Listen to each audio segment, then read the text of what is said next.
ঠিক না তারা করে কিন্তু দুই দিন মোটামুটি আছে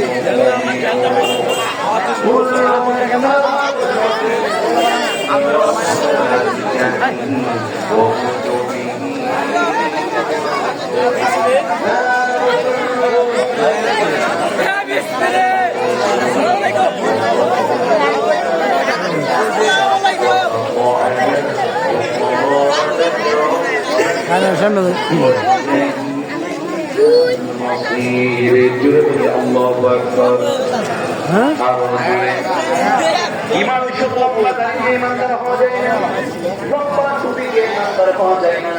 যদি লম্বা দাঁড়িয়ে ইমানদার হওয়া যেত তাহলে ভারতবর্ষের সবচেয়ে বড় ইমানদার থাকতো রবীন্দ্রনাথ ঠাকুর। কথা বলেন ঠিক কিনা? ইমান হলো কি না? আল্লাহর প্রতি বিশ্বাস, রাসূলের প্রতি বিশ্বাস, তকদীরের প্রতি বিশ্বাস।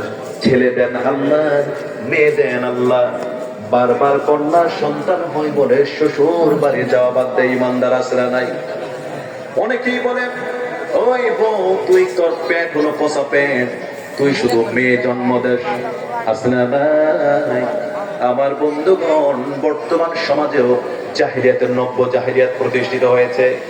জাহিলিয়াতের যুগে কন্যা সন্তান হলে পরে, যখন কন্যা সন্তান হয়ে যেত তখন স্বামী তারা বউকে দিত। বউ স্বামীর ভাবি যে তুমি বাপের বাড়ি যাও, ঠিক আছে।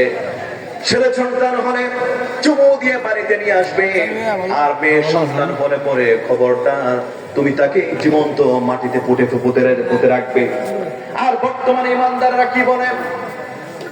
বর্তমান ইমানদাররা বলে তুমি কন্যা ছেলে সন্তান হলে পরে আদর করে তার বউকে ভালো যত্ন করে, কিন্তু কন্যা সন্তান হয় বলে পরে হসপিটালে এবর্ষণ করে দেয়। কথা বলেন ঠিক কিনা?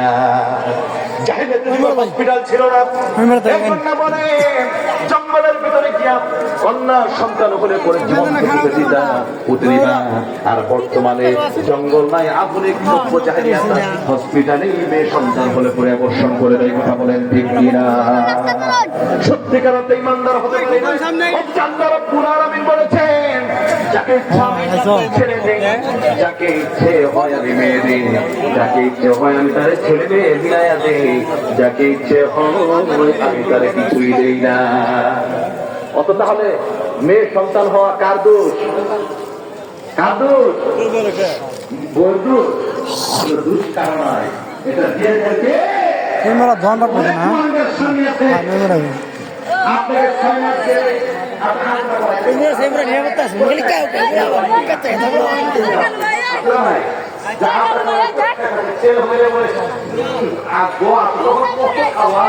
আর মেয়ে